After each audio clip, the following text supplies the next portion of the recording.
Dobro večer. Gledate prvo ovo nedeljno izdanje emisije Bez pardona na KTV televiziji. Ja sam Danilo Vidaković. Večeras prvi put u našem novom studiju razgovaram sa narodnim poslanikom i predstavnikom stranke Srbija centar, gospodinom Zdravkom Ponošem. Gospodin Ponoš, dobro večer, dobro mi došli. Dobro večer. Ovi dani su u znaku sećanja i tišine na tragedije, majske tragedije 2023. godine. Ja želim da vas pitam kako smo mi kao društvo došli do toga da tragedije determinišu političku dinamiku i život u Srbiji? Pa mi živimo jedno tragično vreme, već godinama unazad, i dobrim delom tu tragediju diktira vlast. Neću da kažem da je vlast kriva za sve što nam se loše desilo, ali za većinu stvari itekako snosi krivicu jer su napravili klimu u kome tragedije postaju normalnost i u kome za tragedije niko ne odgovara. I ove dve velike tragedije ili tri koje vi pominjete su takve da kao da nikakve pouke iz toga nismo izvukli. Obeležava ih i to da je problematično i pronalaženje krivaca, način na koji se to medijski tretiralo. Možda je onako simbolički najbolje prikazuje tu situaciju ta petarda koja je bačena na komemorativni skup ispred škole. Neko je osjetio potrebu i da to uradi i to pokazuje koliko je ovo iščašeno vreme u kojem mi živimo. Da, ali evo kada govorimo o tim tragedijama, mislim da i političkom životu, mislim da se treba setiti i protesta koji su uzrokovani 2018. godine zbog krvavih košulja. Dakle, i tu je bila svojevrsna tragedija, srećem ne sa epilogom, smrtnim epilogom, kakav se desi u ovim slučajevima, ali činjenica je da to bitno utiče. Ono što je opet činjenica, i tu ću se nadovezati na vaše reči, jeste taj medijski aspekt kojem se vlast ovde bavi i koji ona negde diktira. Ja, koliko sam razumeo, mi smo danas, evo, 3 godine nakon ovih događaja tragičnih u Ribnikaru, Duboni i Malom Orešiju i nakon godinu i po dana od pada nastrešnice, vlast, čini mi se, ili ti njeni glavni medijski protagonisti su na zaključku da su u pitanju teroristički činovi. Ja mislim da je dosta korisno da se pogleda ili posluša nalaz anketne komisije i neki delovi koje je možda najdirektnije ispričao profesor Obradović o tome kako je jedan sled događaja, neprimerenih aktivnosti doveo do toga da padne nastrešnica u Novom Sadu. I bojim se da ako je to što je anketna komisija ustanovila tačno, a s obzirom na ugled ljudi koji su radili na tome i njihov ozbiljan pristup, nema razloga da nemamo brigu, s obzirom da su iste firme, isto političko rukovodstvo, isti menadžment je radio ceo niz projekata u ovoj državi godinama unazad, isti nivo korupcije, od slučaja do slučaja razlikovalo se samo u nijansama ili metodologiji. Imamo sve razloga da brinemo da stvari neće stati tu i kad ove vlasti više ne bude na tim pozicijama. U toj situaciji da je nesumnjivo da su oni odgovorni za to što su rekonstruisali Srbiju na način na koji su rekonstruisali tu nastrešnicu. A to znači da se i ova rekonstrukcija države radi bez projekta, da su išli na izbore sve sa jednom pričom, u praksi radili nešto drugo. Kao i u tim građevinskim poslovima, bez nadzora, bez inspekcije, bez projekta, sa lošom armaturom, sa lošim cementom i sa visokim nivoom korupcije i da niko ne odgovara, jer ako se povuče jedan konac, jedan odgovara koji je dovoljno visoko, opareće se ceo džemper. U toj situaciji medijska interpretacija je za njih kapitalno važna stvar. Da onda bude da je neko drugi kriv, da je problem u nekom ko nema veze s tim, da je problem u onima koji kažu, ja neću da stavim potpis ako to ne zaslužuje moj potpis. I onda, i posle svega toga, ova vlast ne nauči ništa, nego kaže, dobro, sad ćemo mi to puštati sa privremenim dozvolama i onda ćemo pustiti, ne znam, tu kulu u Beogradu na vodi, pa ćemo otvoriti najgornji sprat, prozvati to vidikovcem, pa ćemo tako raditi objekte Expo i sve ostalo, a neprijatelji će biti jedna nova kategorija, uvešćemo. Do sada su pod njihovom vlašću neprijatelji bili domaći izdajnici, strani plaćenici, Srbi s ove ili s one strane Drine, Crnogorci, muslimani, Hrvati, Albanci i sad najnovija je priča, nađite neprijatelje u svojoj porodici. I onda je to nešto što treba da odvuče pažnju da neko u porodici radi protiv države. A država, to je jedan čovjek.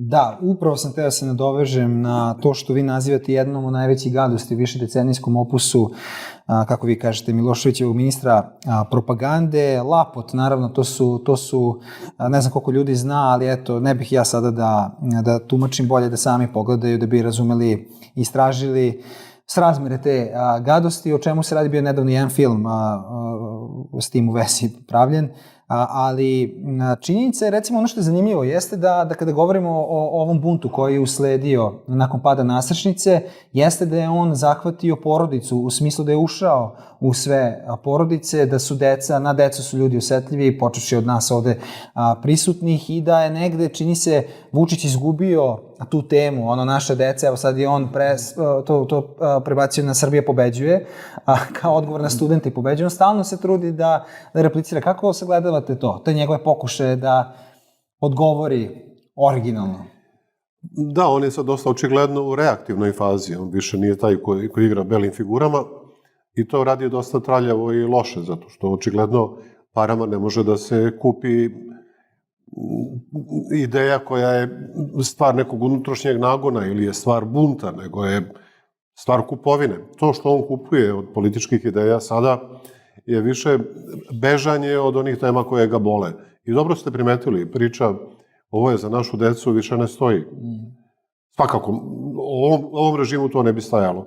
Zato su krenuli kao ovoj priči da Srbija pobeđuje, jer kako može da budeš protiv nečega što je Srbija, a Srbija to je ono što on kaže. Tako da... Da, kažete traljavo. Sad kad smo kod tih traljavosti, treba biti pošteni sa ove naše strane, kažemo, strane koja želi promene, koja se njima ne samo nada, nego se za njih bori. Deluje da mi, vole bi da o tome prodiskutujemo, često s jedne strane ili njemu spočitavamo gestove, činove, nazivavši ih, ne znam, traljavim, eto, na primer, da on konstantno pravi greši, nepogrešivo greši, a s druge strane opet mu i pripisujemo, to je druga krajnost, neke magične moći, da je on svemoćan. Gde je tu istina? Čemu ste vi lično bliži? Ne bih rekao da su u pitanju magične moći, ali uz te traljavosti i niz grešaka, svakako treba primetiti veštinu vladanja na jedan način koji nije primeren za demokratsku državu ili za ovaj kontinent na kojem mi živimo. S obzirom da on nije opterećen etikom i moralom i tim stvarima kojim bi trebao da bude opterećen, uslovno rečeno, neko ko nosi funkciju predsjednika države ili neku takvu u ovom delu sveta, onda on se opredelio za vladanje gde su uglavnom veštine, makijavelističke prisutne, i mislim da može da se kaže da je on na taj iščašen način relativno uspešan. Jednom je neko rekao, a to ako je lud ne znači da je glup.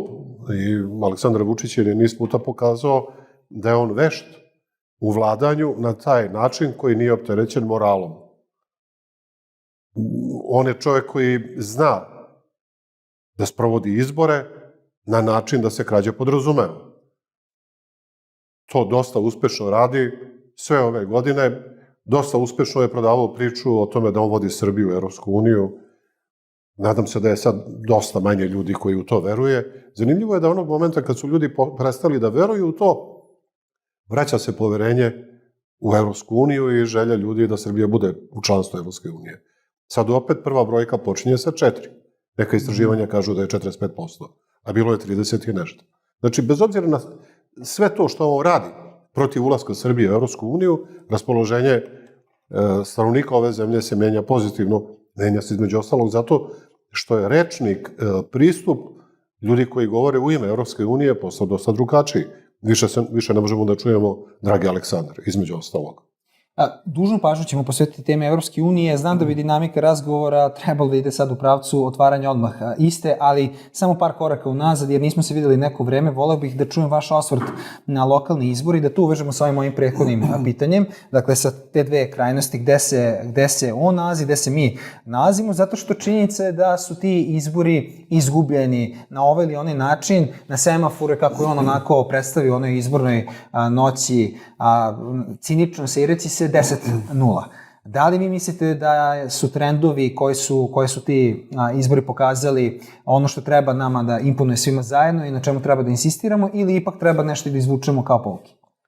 Pa to nije nešto što treba da slavimo, ali svakako treba primetiti trend. Mi više ne možemo da dopustimo sebi da budemo srećni time što imamo bolji rezultat nego pre. Nama treba velika promjena. Ali isto tako treba da smo svesni toga da velika promjena u Srbiji može eventualno da počne u nekom od ovih mesta ili takvih mesta.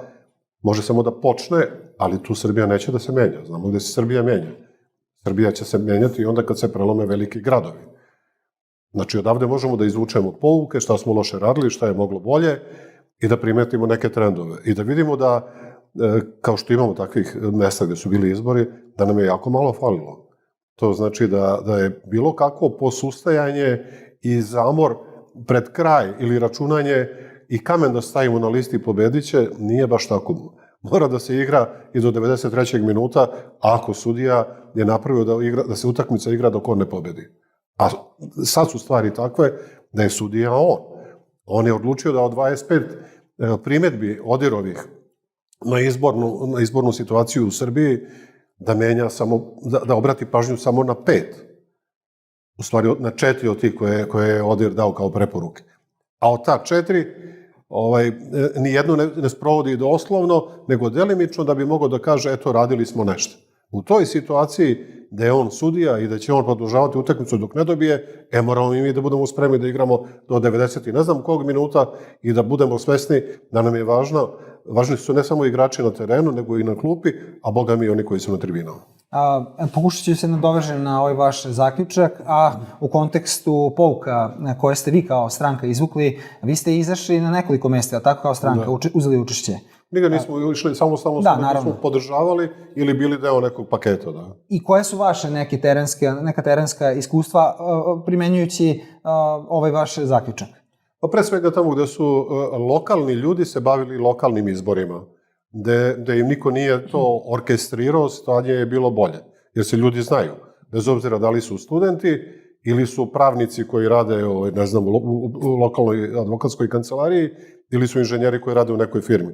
Ako su to ljudi koji jako dobro znaju ko su, šta su i svoj pedigre, profesionalni i svaki drugi, oni su se lako dogovorili i snašli. Naša pozicija je bila tako da mi nikome na terenu, kao što ni pre toga nismo radili, naređivali s kim, mi smo davali sugestije. I sugestija je bila, idite u najširem mogućem formatu opozicionalno, to je podrazumevalo gde god je opozicija i studenti, idealno. Gde se to prelomi, onda se opredelite tamo gde smatrate da je zdravije i budite principijelni, držite se onoga što ste na početku prihvatili, nemojte da idete iz ruke u ruku, što bi se reklo. Kada smo kod te najšire moguće saradnje i ukrupnjavanja, kako vi razumete to da je na lokalu daleko lakše, uvažavajući naravno ovo što ste prethodno rekli, da se ljudi bolje poznaju, ali kako objasniti prosječnom gledalcu koji nema toliko vremena za sve te pojedinosti, nije tako dokon evo kao ja i mi koji se bavimo ovim, pa moramo da sve pratimo, kako njima objasniti da je na lokalu moguće da se opozicija zajedno sa studentima dogovori, a na Republici to nije slučaj? Na lokalu je to bilo lakše i pre nego što je postojao studentski pokret, kad je bilo samo opozicija i bilo je dosta slučajeva da se lako dogovorila opozicija koja je ugrubo rečeno proevropska i oni koji nisu naklonjeni ulasku Srbije u Evropsku uniju, za lokalne teme su se relativno lako dogovarali i pravljene su razne koalicije oko nekih tema koje su bitne za taj lokal. Na republičkom nivou je u pitanju ipak neka politika koja podrazumeva i neke ozbiljnije teme, nacionalne teme. I onda, naravno, to pitanje da li se za ulazak Srbije u Evropu ili ne, ima neku drugu težinu. Pogotovo kad jedan deo opozicije, u konkretnom slučaju, to su ove stranke koje nisu za ulazak Srbije u Evropsku uniju, kad oni jasno i glasno kažu mi nećemo s vama na izbore.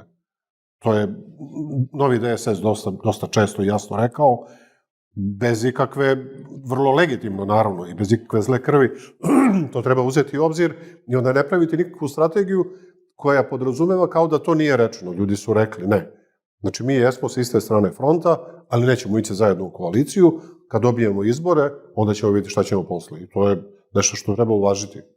Mi ćemo, kao što rekoh, i tu dužnu pažnju posvetiti temi Evropske unije i onome za šta se vi lično zalažete i vaša stranka, to je taj proevropski format te koalicije, ali pre toga želim da vas pitam, zato što ste me sad inspirisali podsjećanjem na stav novog DSS-a, na tom sastanku koji je dosta bio komentarisan u javnosti, ta stranka je dobila poziv da učestvuje u njemu, ali tako?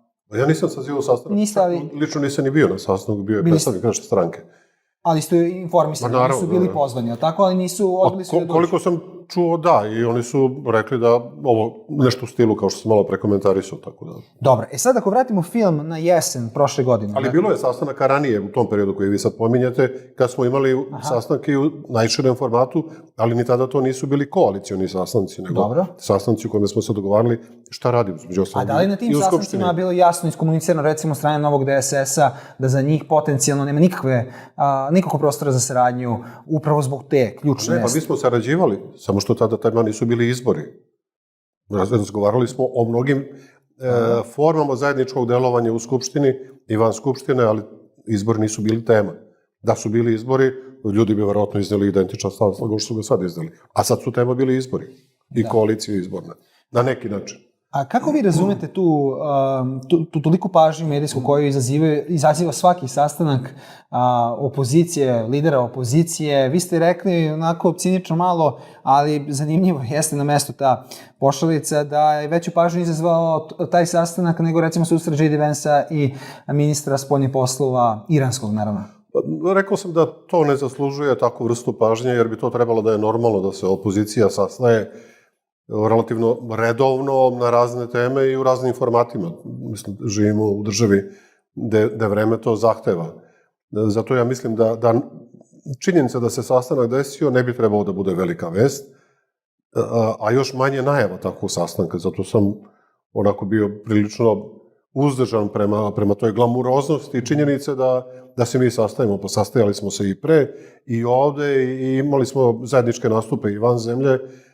Mislim da je važnije šta smo uradili nego da li smo se sastali. Pa da li vidite tu delimično i vašu odgovornost, ne vas lično, nego celokupne te opozicije, što možda te dobre, pozitivne strane vašeg delovanja, pre svega u inostranstvu, niste u stanju da adekvatno prezentujete javnosti, pa onda, mislim, govorimo o delimičnoj odgovornosti, uz uvažavanje potpuno ove odgovornosti koje snosi vlast za tu demonizaciju opozicije koja traje, evo, više od decenije.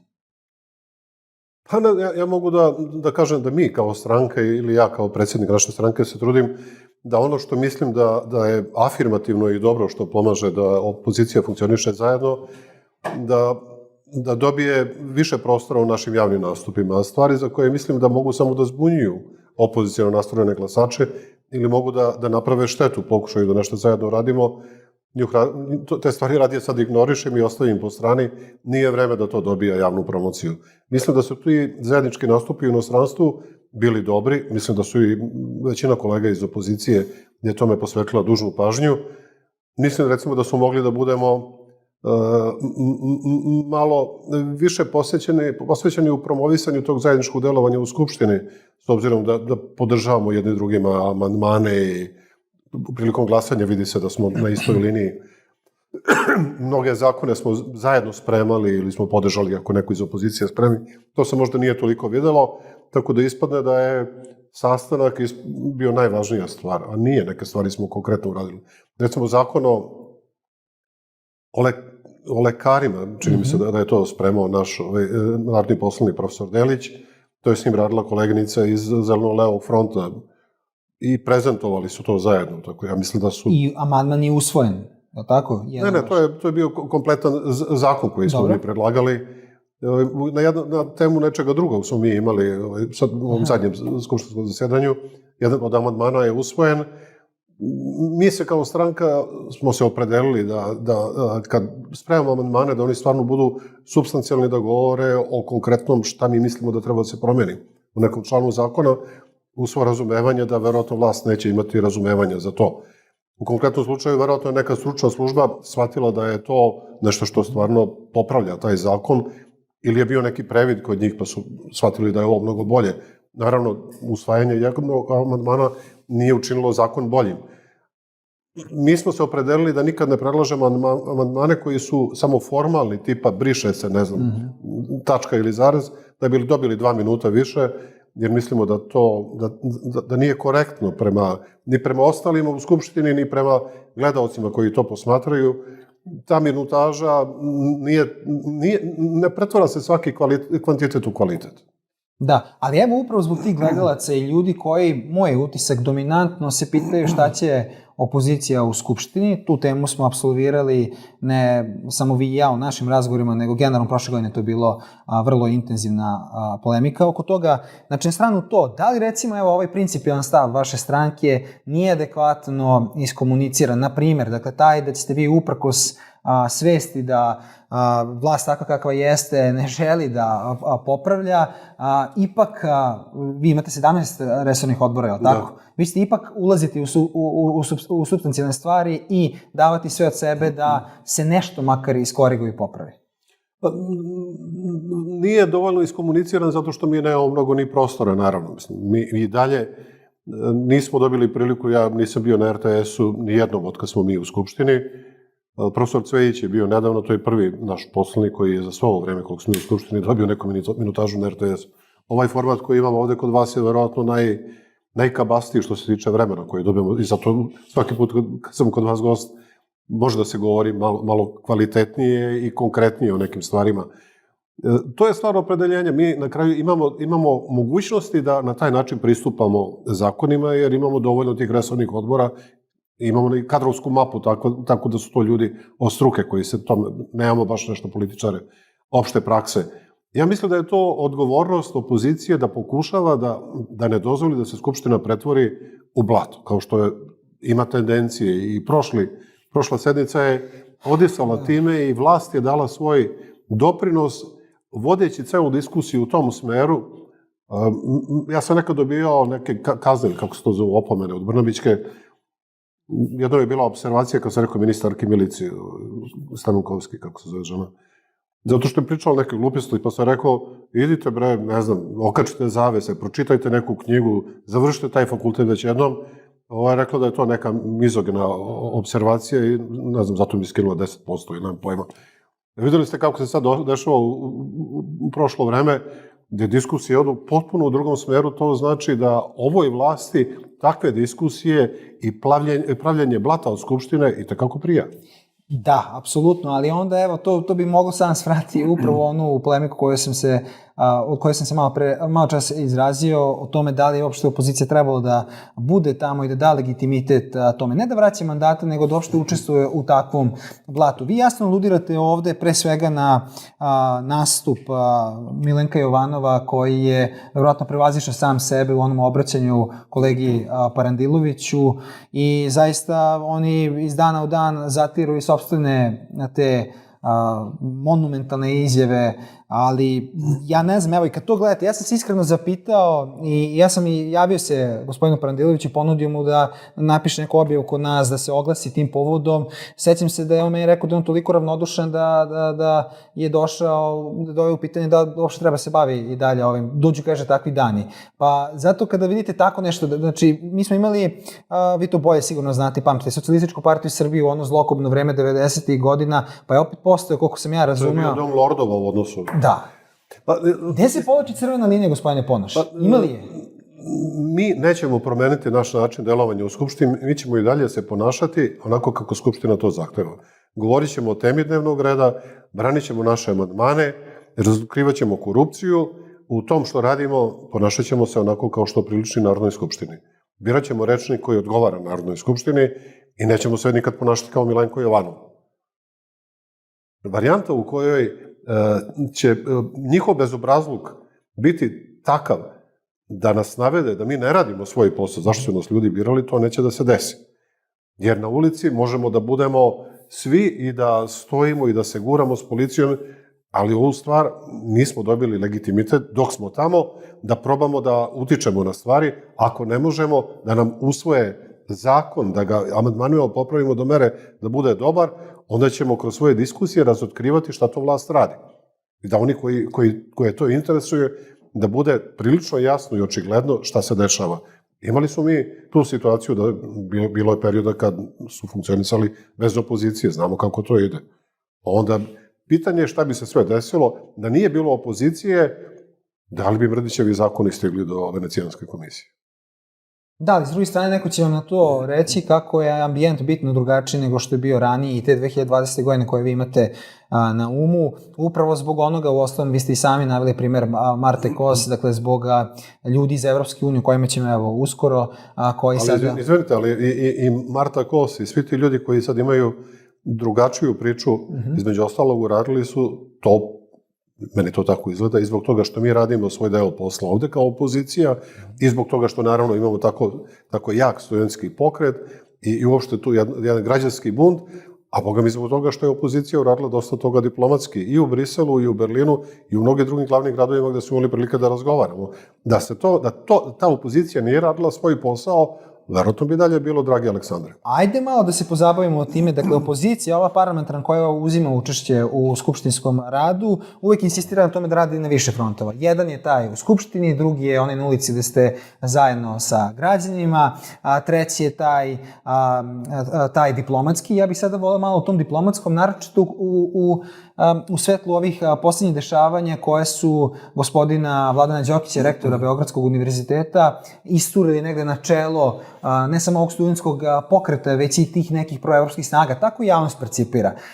I ja sam zapazio kada ste nedavno gostovali sa Draganom Đilasom na Novo S, da je njemu lično zasmetalo to što se na nekom događaju u kongresu u Španiji prenelo kao da su tamo studenti izboksovali takav stav prema Srbiji, a zapravo je tu bilo i te diplomatske aktivnosti. Jasno je da to vama svima koji ste diplomatski aktivni smeta i zato želim da posvetimo tome na pažnju. Koje su to diplomatske aktivnosti kojima se naročito dičite u poslednje vreme? Mislim da ne bude zabune. Moje razumevanje je bilo, s obzirom da je to o čemu je Đilas pričao, bio neki skup socijalista Evrope i mislim da se da je pomenuo neku interpretaciju koja je stigla od predstavnika DS-a koji su bili na tom skupu i da su oni to prikazali na taj način.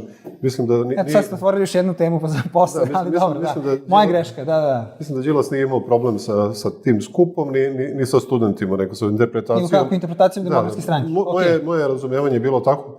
Ja mislim da je stanje tako i da je tako situacija, svaka diplomatska aktivnost, bez obzira da li dolazi od opozicije ili dolazi od studentskog pokreta ili dolazi od rektora i njegovih saradnika, je dobro došlo zato što postoje vrata koje mi možemo da otvorimo lakše nego oni, a sve to ima političku dimenziju. Bez obzira da li je rektor išao da brani univerzitet, i to su očigledno bile glavne teme, ali simbolički je i tekako važno, jer nije Marta Kos primila rektore nekih drugih univerziteta, nije razgovarala sa rektorom nekog univerziteta iz Beča, nego univerziteta Beogradskog. To znači da Beogradski univerzitet ima problem, to znači da mi u Srbiji imamo problem i to znači da Evropska unija to i tekako primećuje i to ima tu simboličku težinu i značaj.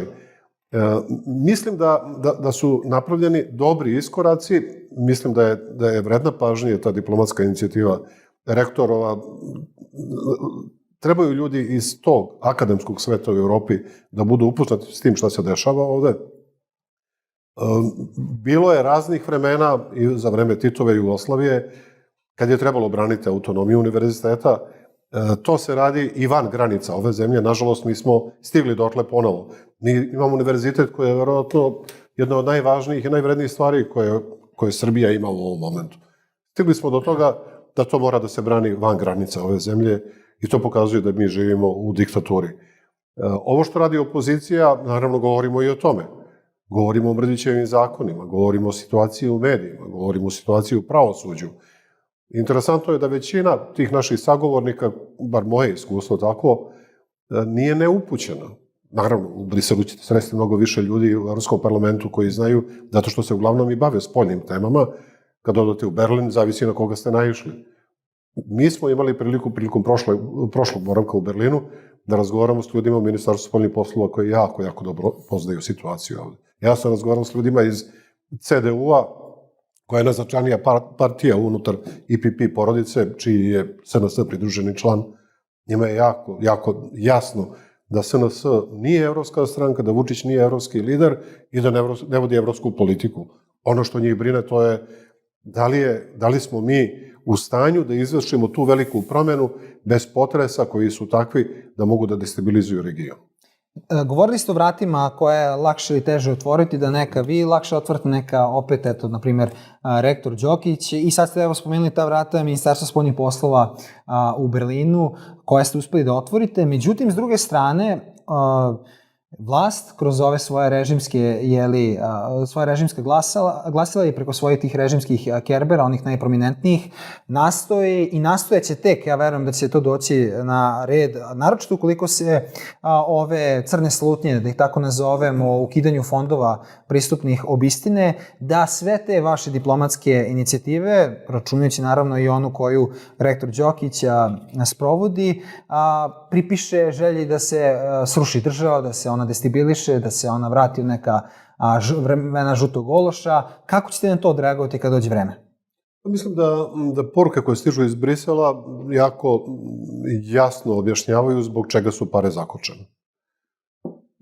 Sad ima tu raznih interpretacija da li su trajno izgubljene ili zakočene, recimo da je posredi ta blaža varijanta, ali tu je vreme na isteku, tako da možda se desi da neki od tih tranša budu trajno izgubljene za Srbiju. Odgovornost za to je definitivno na vlasti. Objašnjenja koje stižu iz Brisela jako precizno targetiraju odgovornost vlasti. Ono što je opozicija sugerisala, to je da deo tih sredstava, ako ikako moguće, budu preusmerena, da završe u Srbiji, ali da budu ovde na raspolaganju, ali da nisu pod šapom ove vlasti. I da to bude jasna poruka. Kao što smo sugerisali da treba uraditi sve da građani Srbije mogu da uživaju status građana Evrope, ako ne, da u smislu šengenskog statusa što se tiče putovanja, ono bar recimo roaminga i takve stvari, jer mi smo u lošoj poziciji nego neke zemlje koje su mi doživljavali, bar moja generacija, da su daleko iza nas u mnogo čemu. Znači, to je isto tema razgovora. Kako omogućiti običnim građanima da uživaju status građana Evrope, a kako da predstavnici ovog režima prestanu da uživaju status koji imaju, a to je da su legitimni sagovornici. Jer nisu legitimni, oni su tu na pokradenim izborima. Recimo, u Berlinu je konkretan razgovor bio kako su dozvolili sebi da Marko Kričak bude deo zvanične delegacije MUP-a Srbije, koja je došla na pregovore sa njihovom policijom i da ovi to ovde iskoriste i slikaju se kao, eto, vi govorite da njemu trebaju sankcije, oni tamo... A vi su se uhvatili za glavu. I kod njih se dešava da neki put nema baš direktne komunikacije između dva ministarstva. Bojim se da Marko Kričak više neće moći da putuje u Nemačku u službenom kapacitetu. Ali kako, recimo, evo, ne biti da ste to vi ili neki vaš kolega iz te misije diplomatske, kako vi, recimo, objasnite tim Evropljanima ko je Marko Kričak? Pa najprije, ljudi koji nisu sasvim upućeni, oni teško veruju da imate čovjeka koji je visoko pozicioniran u policiji, koji vodi jedinicu kojoj to nije posao i koga posle studenti optužuju da ih je rukovodio njihovim prebijanjem ili pretnja silovanjem i takve stvari. Oni jednostavno teško poveruju da se to dešava u jednoj evropskoj zemlji. A ono što im je posebno neverovatno, to je da posle svega toga taj čovjek bude unapređen i da dobije jednu tako visoku poziciju. A onda mi izrazimo nevericu, kažem, pa dobro, ali vi ste tog čovjeka primili ovde na... Postoje stvari na koje civilizovan svet nije spreman. Obično se postavlja neka prepreka da neko ne preskoči negdje. Niko ne pretpostavlja da će neko da prođe kao zmija ispod toga i da se umuva. Mi sad to imamo i onda se ljudi zgražavaju kad... Mislim, to što se ovde dešava u medijskoj sferi, u pravosuđu, sa policijom i sa vojskom na neki način, to su stvari za koju civilizovani ljudi jednostavno ne mogu da veruju da se dešavaju. To da se na taj način grade infrastrukturni projekti, objekti uz rizik ugrožavanja ljudskih života i takve stvari i da se to nastavlja, da ide dalje i da nikakve pouke nisu izvučene, nego se i dalje traži da neko nešto potpiše, ako ne potpiše, nema veze, ide tako, to je teško ljudima da poveruju. Naprimjer, priča oko Super Ego Holdinga u Americi takođe teško je bilo za poverovati američkim rezidentima, a ono dešava se. Da se ne lažemo, nama je bilo teško da poverujemo da je Vučić hteo u Majamiju, u stvari u Mar-a-Lagu, da se umuva na prijem gde mu nije mesto. Čak i nama, da. Da, znajući ko je on i kako funkcioniše i uz razumevanje kako je trebao da bude financiran taj poduhvat, a onda je Amerikancima tek bilo neverovatno da neko ko je šef neke države pokuša tako nešto da uradi. Posledica toga je da mi sad imamo najmoćniju državu na svetu u kojoj predsjednik Srbije, čovjek u stvari koji je i predsjednik i premijer i patrijarh i ne znam šta već sve nije, on više tamo nema sagovornika, on nema više broj telefona koji može da okrene. Ambasadu koju imamo tamo služi za posela, Amerikanci ovde nemaju ambasadora i to su naši odnosi sa najmoćnijom zemljom na svetu u jednom momentu. I sad ono što on radi, pokušava nešto da buši preko Tel Aviva da bi uradio bilo šta. I nada se sad da će otići, ne znam, da ista situacija i s Moskvom nakon onog šamaranja koje je dobio u Pekingu, nada se da će dobiti poziv da ode na paradu, da sedi negde, ne znam, u 6. redu, da može da se uslika i da kaže, nije tačno da ne mogu da dođem negde. Da. Sad, sinoć je bila emisija Utisak nedelje u kojoj je gospodin Vladimir Obradović, kog ste pominjali na početku razgovora, vrlo precizno, jasno, nedvosmisleno rekao da je, ako se ne varam, u noći ili danu pada nastrešnice, Aleksandar Vučić razgovarao sa kineskim ambasadorom i preneo reč koja su stigle do Xi Jinpinga, da nijedan kineski građanin neće biti procesuiran zbog onoga što se desilo. Ja sam tako to razumio, nisam gledao emisiju, ne znam da ste vi, ali ako nije tako, ispravite me, molim se. Nisam nije gledao, čitao sam posle da je to tako rečeno i ako je to tako rečeno, ja naravno ne mogu da ulazim u istinitost gospodina Obradović, jer čovjek, koliko ja poznajem, ne bi baratao sa stvarima i s obzirom da govori u ime anketne komisije, on sigurno ima dokaze za to što tvrdi. Ako je to urađeno, to je skandalozno. To je skandalozno, ali opet ne odudara od profila koji je Vučić izgradio, a to je da on međunarodne odnose doživljava kao lični odnos između sebe i svojih sagovornika. Onog momenta kad je Orban pao, naši odnosi s Mađarskom su otišli u jarugu. Zato što su bili građani na porodičnim i biznis odnosima dva čovjeka ili dve porodice. To je nevjerovatna stvar, kao da smo u srednjem veku, kao da su dva vladara, još samo što nisu počeli da se, ne znam, žene udaju unutar porodice, da se čuvaju imetak.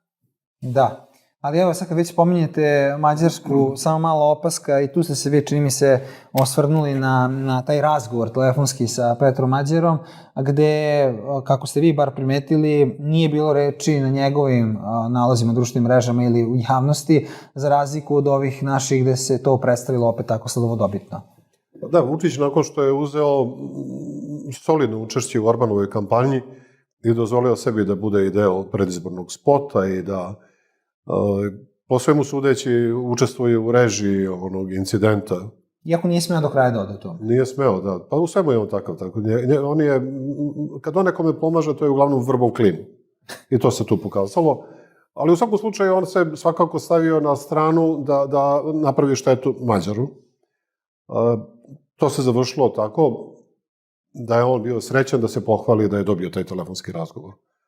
Mađar je naravno prihvatio taj telefonski razgovor, to uljudni ljudi i odgovorni koji vode svoje države, on tada nije ni primio tu funkciju još uvijek, ali svakako je pobedio, prihvatio je taj razgovor, ali je smatrao da to nije vredno toga da to pomene na svojim društvenim mrežama, za razliku od razgovora sa Ficom koji je pomenuo. To dosta govori o tome kakav nivo uvažavanja on ima prema Aleksandru Vučiću. Ja se toplo nadam i verujem u to da to ne govori o Mađarovom odnosu prema Srbiji, nego prema čoveku koji je pokazao se kao takav kakav je. Znači, postoje državnici, postoje političari i postoje Aleksandar Vučić. Ovo je dobro.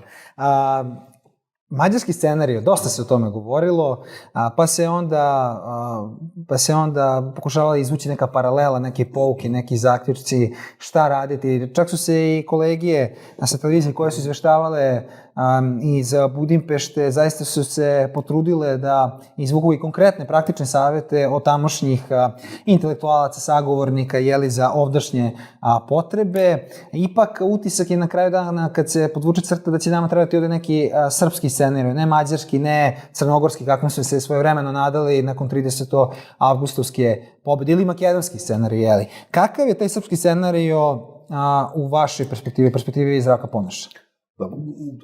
Teško je bolje to formulisati od toga kako ste vi već u samom pitanju formulisali, da nam treba srpski scenarij. Možemo da izvučemo neke pouke iz crnogorskog, do kraja nije primenjiv, iz milion razloga, između ostalog, i zbog teme koja je kod njih centralna i zbog centralne figure koje su ljudi okupljali. Mađarski nije do kraja primenjiv, između ostalog, zato što je Mađarska bila Evropska unija i što Orban, ono što je savjetovao nekad drugima koji su gubili vlast po nekoj široj Evropi, kad im je objašnjavao, pa vlast se ne predaje, vam posla. Na kraju je on ipak na jedan pristojan način predao vlast, bez obzira na sve ono što je poslije usledilo i bežanija najbližnjih saradnika, ako je tačno ono što dolazi do nas kroz medije. On je čestitao vrlo brzo protivniku, dok je trajala bitka, on se bio, kad je završeno, on je rekao, ok, čestitam, izgubio sam. Vučić nije takav čovek. Po svemu kako se ponaša sada, uslovi nisu isti zato što mi nismo Evropska unija. Sličnost je u tome što ovo kod nas traje skoro isto toliko koliko traje u Mađarskoj. Mi imamo istoriju da smo đaci ponavljači, da smo imali ne samo sličan ambijent u vreme vlasti Slobodana Miloševića, nego, nažalost, dozvolili smo sebi da imamo isti personalni sastav u mnogo čemu. Ok, nema Slobe, ali tu je Šešelj, tu je Vučić, tu je ta ekipa. Vidim da su mnogi od tih za koje su ljudi mislili da su umrli, da su podgrejani, da su sad, ako ništa drugo, onda na medijskoj sceni. Ono što bi trebali svakako da izvučemo kao nešto što je funkcionisalo i u Crnoj Gori i u Mađarskoj, to je da ne trošimo energiju, resurse, medijski prostor na međusobne zađevice, zato što ti sukobi malih razlika se podrazumevaju, ali sad ne treba da se razgorevaju jer nisu tema, neće to sad ništa da nam reši. Bilo bi normalno da gledamo da se organizujemo na način koji nam sumarno daje najbolji rezultat, ali to ne znači da svi budemo ni artiljerija, ni pešadija, ni tenkisti, nego nam sve to treba. Ne treba svi da budemo jedno, nego da se dogovorimo ko igra koju ulogu u toj bitci koju imamo, ko šta najbolje od toga može da odradi. A moramo da se koordiniramo. I za tu koordinaciju je uvek vreme, nikad nije prerano.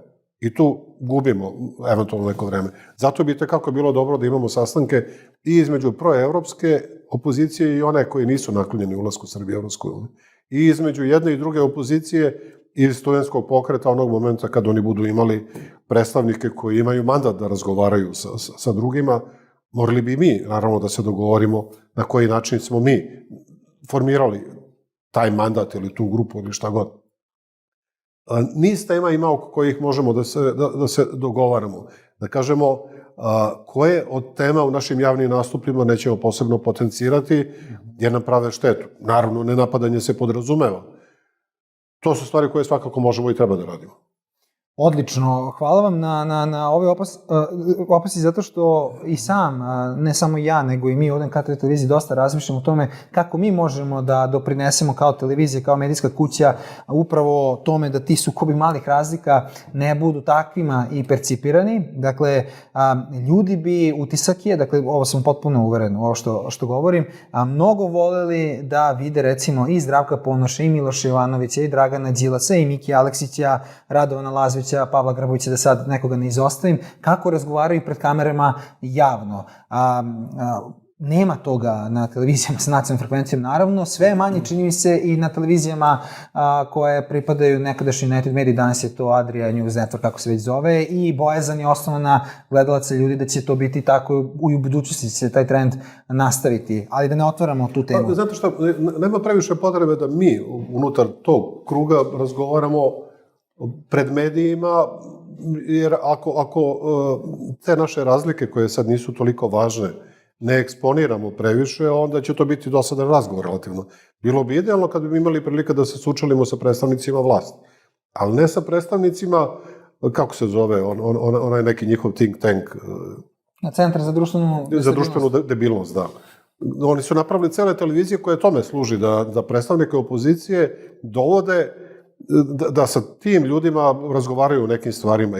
Ili pozovu vas na razgovor, mene su jednom zvali to na Blic televiziju, da razgovaram s nekim iz SNS-a koga sam ja morao da googlam da vidim ko je ta gospođa. Nikad nisam čuo.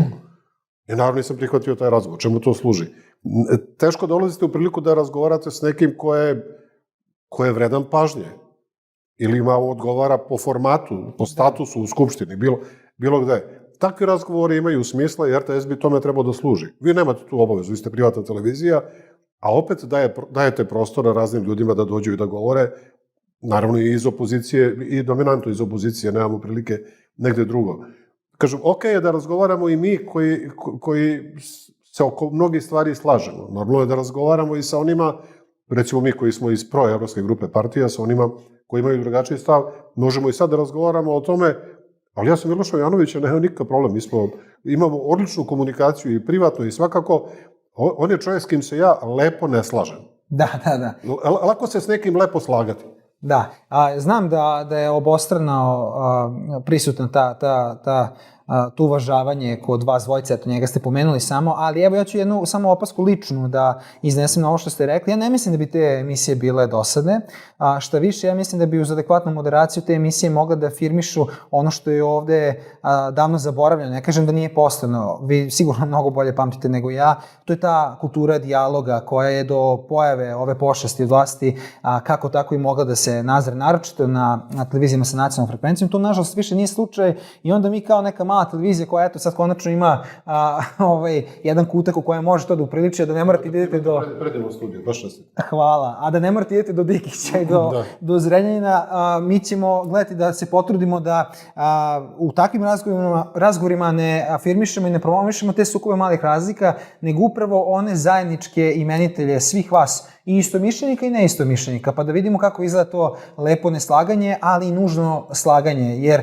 nužno zlo koje se nadvilo na nama je mnogo veće od svih tih stvari koje ste vi naveli. I sada dolazim, ulazim u završnicu razgovora, rekao dužnu pažnju ćemo posvetiti Evropskoj uniji i tom formatu koji vi lično verujete, ali prethodno se osvrnem na ovo kad ste rekli da se vraća poverenje u Evropsku uniju, rekli ste da se ona četvorka ponovo ukazala. Na primjer, nedavno je održano u Beogradu na Trgu Republike, ako se ne varam, skup podrške Evrope, Evropski pokret Srbije, na čim čelu je Duško Lopandić, ja mislim da je bio organizator i gde zaista vi niste mogli vidjeti veliki broj ljudi. Kako objašnjavate to? Isto se može reći za skupove podrške Kosovu i Metohiji. Kako objašnjavate to da u zemlju koja eto postoji raspoloženje proevropskog građana, ne znam, 40-45%, vi imate onako mizeran broj ljudi koji to podržavaju? Najprije ja mislim da smo malo u prethodnoj godini istrošili tu neku volju za ogromnim skupovima. Naravno, taj skup svakako ne bi mogao, ni da je ne znam kako raspoloženje i volja, ne bi mogao da uradi ništa približno onome što su bili oni veliki protesti 15. marta i to nije za poređenje, naravno. S druge strane, na taj skup pozvala je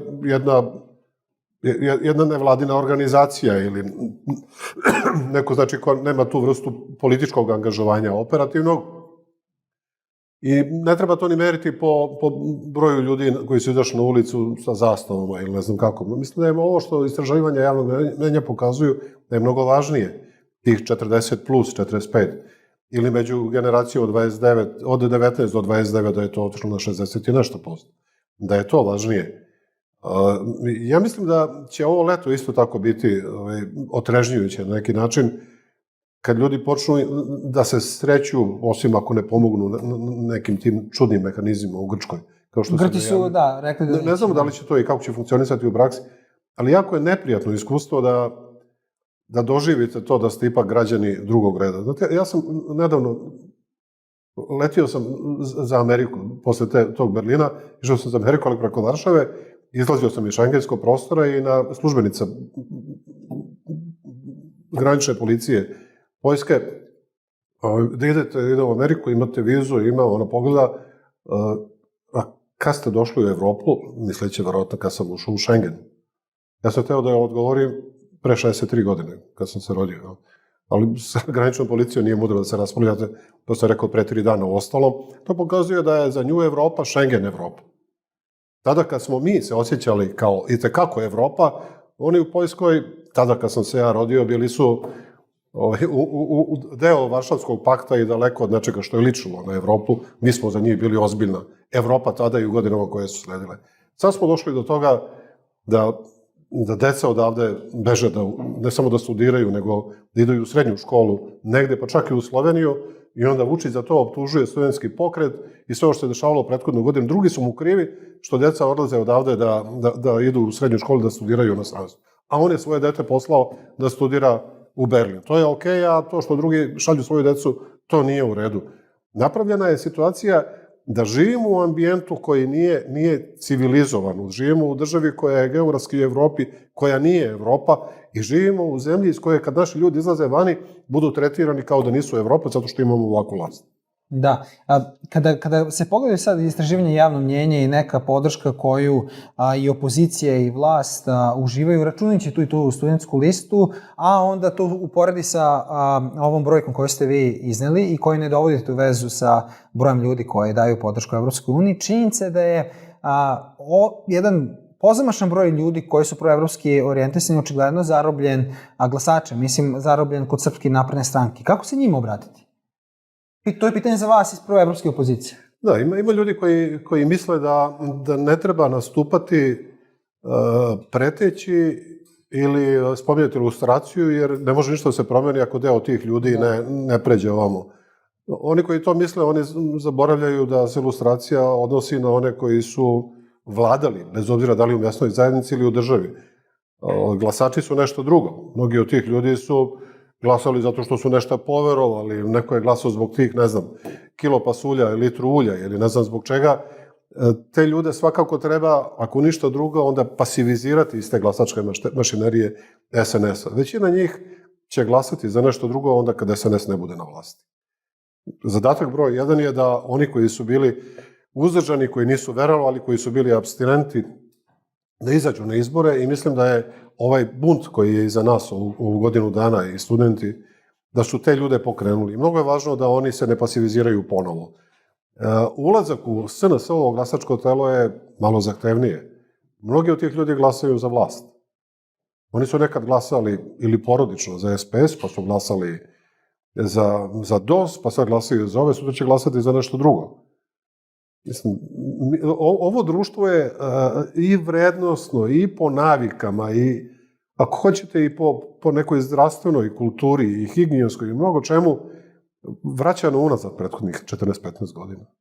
Sad gledate ljude koji su u nekim 60. godinama, koji se i ponašaju i izgledaju oronulije nego što su 60-godišnjaci izgledali pre 30 ili 40 godina. To znači da živimo u mnogo lošijem društvu, mnogo lošijem ambijentu. I oni koji kažu, pa dobro, ne živi se toliko loše, da se živi lošije, da su gladni, bili bi raspoloženiji na neki bunt, na neku bunu. I ja mislim da to ne stoji. Ako mi treba da budemo srećni u ovo vreme, da smo siti i da to bude objašnjenje, onda nešto s nama mnogo ne valja. Pa i ne valja, gospodine Ponoš, znam tačno na koga ste mislili, bar ovih dana ta izjava je prisutna u javnosti, ali nije usamljena. Mnogi misle da su ovo protesti i bunt uvređene inteligencije, a ne gladnih stomaka, ali to je neka druga tema. A i neka je tako, pa šta?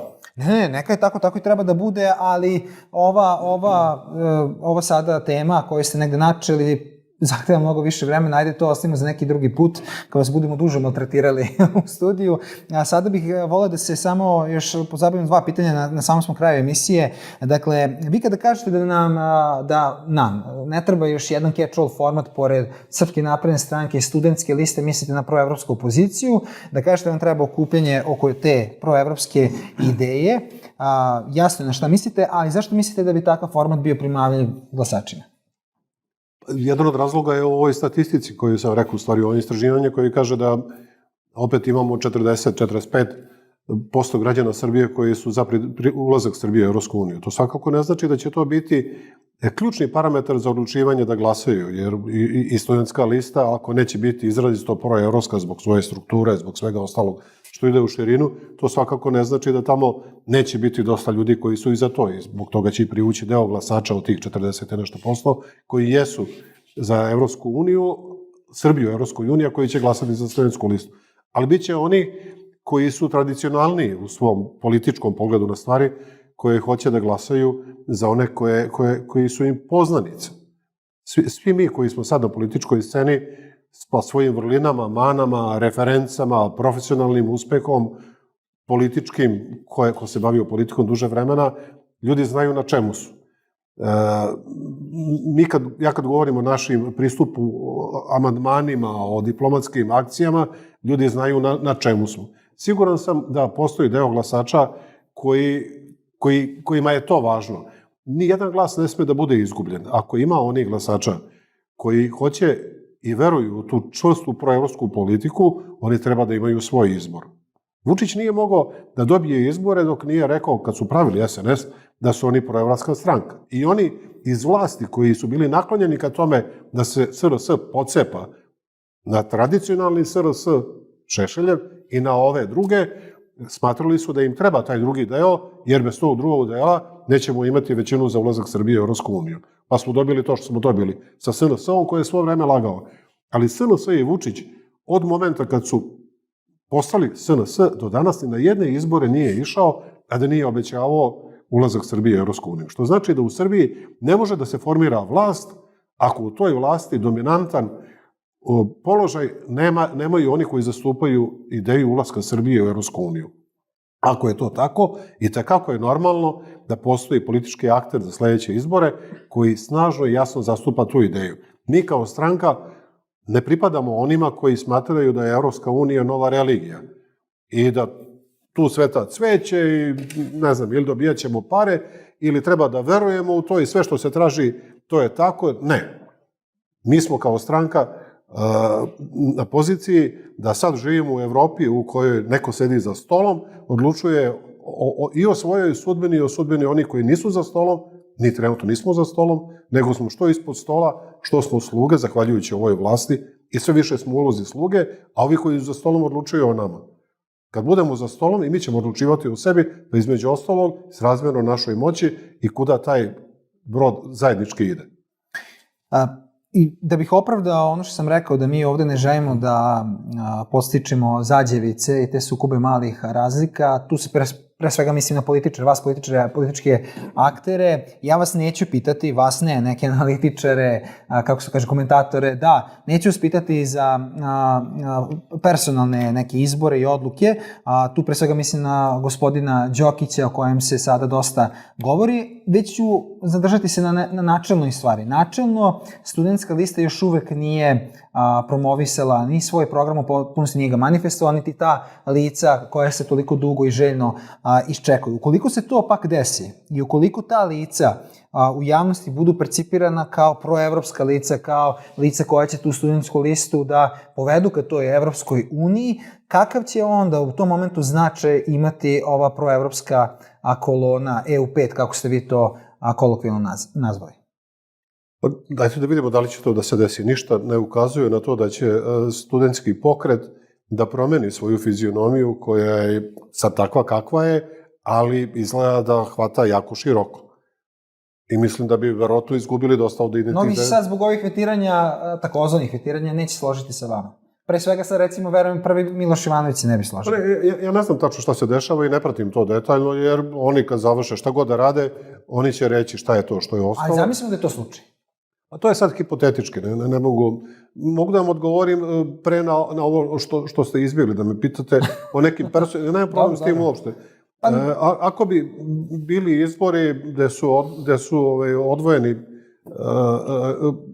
parlamentarni i predsjednički, bilo bi jako dobro da svi mi koji smo s ove strane podržimo zajedničko predsjedničko kandidata, kao što je bilo normalno da to kandidata nominira neko ko je najjača opcija u toj priči, a to je nesumnjivo sa studentski pokret. I ako je rektor Đokić u igri, ako se oni odluče da je to, radite kako vredno pažnje. Nema razloga da budemo mi iz opozicije, baš što se nas tiče i što se mene lično tiče, da budemo podozrivi prema tome. To je zaslužuje... Ajde da pojednostavimo. Zdravko Ponoš bi podržao glasao za rektora Đokića kada bi on bio predlog studentskog pokreta za predsjednički izbor. Ako su odvojeni predsjednički od parlamentarnih, da. Pa normalno je da neko ko je najjača politička snaga, a presudno je važno da imamo zajedničko predsjedničko kandidata. Da. Ja rektor Đokića ne poznajem, nikad se nismo lično sreli, iako sam išao tamo, kad su ga privodili u policijsku stanicu sa ostalim građanima tamo da demonstriram. Mislim da čovjek radi važan posao, naravno neke stvari misli da bi bilo bolje da su urađene drugačije ili na neki drugi način, ali kogod to bio, ko uživa široku podršku studentskog pokreta, zaslužuje podršku i opozicije. Da. Gospodine Ponoš, hvala vam kao i uvek na sadržajnom razgovoru. Hvala vam. Poštovani gledalci, bilo je ovo prvo nedeljno izdanje emisije Bez pardona. Moj uvaženi sagovornik bio je predsjednik stranke Srbije Centar, gospodin Zdravko Ponoš. Vama hvala na pažnji i do sledećeg gledanja.